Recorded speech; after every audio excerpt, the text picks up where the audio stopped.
நம்மளுடைய கர்மா என்னன்னு நம்ம கண்டுபிடிக்கணும் அல்லவா? பாருங்கள், நம்ம தாத்தா அந்த காலத்தில் நம்மளுக்கு என்னெல்லாம் புண்ணியம் செஞ்சுருக்கிறாரோ அதெல்லாம் அந்த புண்ணியமெல்லாம் கண்டிப்பாக இந்த பிரபஞ்சத்தில் அவர் புண்ணியம் பண்ணியிருந்தா நம்ம ஜாதகத்தில் கண்டிப்பாக அந்த புண்ணியமான காலத்தில் நம்மளுக்கு ஒரு நல்ல காலம் வரும்போது தாத்தா செய்த புண்ணியம் நம்ம ஜாதகத்தில் வேலை செய்யும். அதே தாத்தா பாவம் ஏதாவது செஞ்சுருந்தாருன்னா அது கெட்ட நேரம் வரும்போது அந்த தாத்தா செஞ்ச பாவத்தை நீங்கள் அனுபவிச்சுட்டு இருப்பீங்க. இதுதான் கர்மா வழின்னு சொல்கிறாங்க. அப்பாவுடைய சொத்து பிள்ளைக்குத்தானா, அப்பாவுடைய பாவம் பிள்ளைக்குத்தானே. ஆனால் அப்பா நான் பாவம் செய்யலேன்னு சொன்னால் அவரை பெற்றவர் தாத்தா, அவர் செய்த பாவம் அவருடைய பிளட் வழியே இங்கே தானே வரும். அவருடைய தாத்தாவோட தாத்தா, அவரோட மூதாதிகள், அதாவது ஒரு 7 தலைமுறை ஒரு ஜென்மம் சொல்கிறோம். 21 தலைமுறையில் இருந்து அப்படியே முன்னோர்கள் வாழ்ந்துட்டு ஒவ்வொருத்தரவா ஒரு இறக்குமதியை அந்த உலகத்துக்கு மனித பிறப்பை எடுத்துட்டோம்.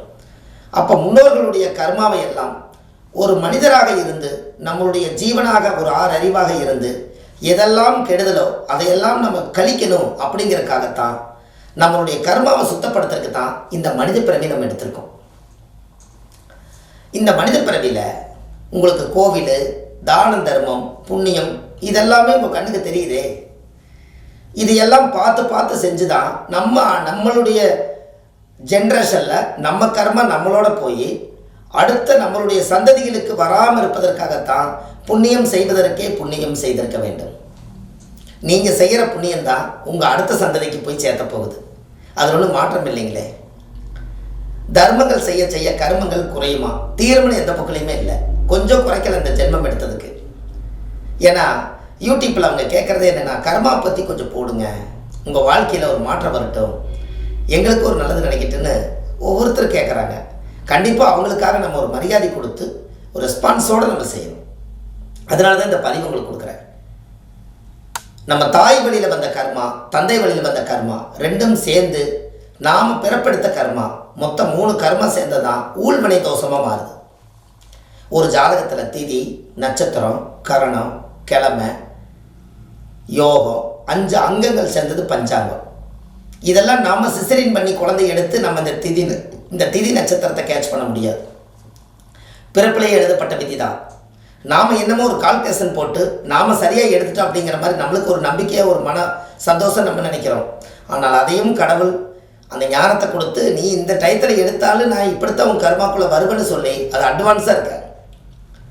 என்ன பண்ணினாலும் விதியை மாற்ற முடியாது உங்கள் வாழ்க்கையில். அதே போல் அது விதி தானே, இருந்துட்டு போகட்டும், விதி போல தான் நடக்குது, நம்ம எதுக்கு சாஸ்திரத்தை ரொம்ப கையாளணும்னு நீங்கள் நினைக்க வேண்டாம். அந்த விதிங்கிற பொறுமையில் எல்லாத்தையுமே தூக்கி அதுக்குள்ளே வச்சாலும் கூட அந்த விதியிலிருந்து போன ஜென்மத்தில் வாங்கி வந்த கர்மாவை விதின்னு நம்ம நினச்சிட்டு இருக்கிறோம். இந்த ஜென்மத்தில் குறைச்சா அது மதி. அந்த மதிங்கிறது என்ன? மதினா சந்திரன். அப்போ மதிங்கிறது மதி நுட்பத்தோட வாழு அப்படின்னு அந்த காலத்தில் முன்னோர்கள் அதை சொன்னாங்க. நம்மளுக்கு இவ்வளவுதான் விதி நம்ம நினைக்க வேண்டாம். அதை முறியடிக்கிறதுக்கு சகல வழிகள் இருக்குது. ஏன்னா 120 வருஷம் ஒரு மனிதனுடைய ஆயுள், 60 வருஷத்துக்குள்ளே வாழ்க்கையை ரிட்டையர்ட் ஆக்கிடுறோம். அப்போ 20 வயசில் இளமையும் 20லேருந்து 40 வயசுக்குள்ள ஒரு நடுத்தரமான வாழ்க்கையும் 40லேருந்து 60க்குள்ள முதுமையான வாழ்க்கைக்கே நம்ம போயிடுறோம். அப்போ எப்போத்தான் நம்ம வாழ்க்கையில் நல்லா இருப்போம் நீங்கள் நினச்சி பாருங்கள். எப்போ வேணாலும் நம்ம நல்லா இருக்கலாங்கிறதுக்கு காலங்கள் பத்தாது. உடம்பு மெலிஞ்சிரும்.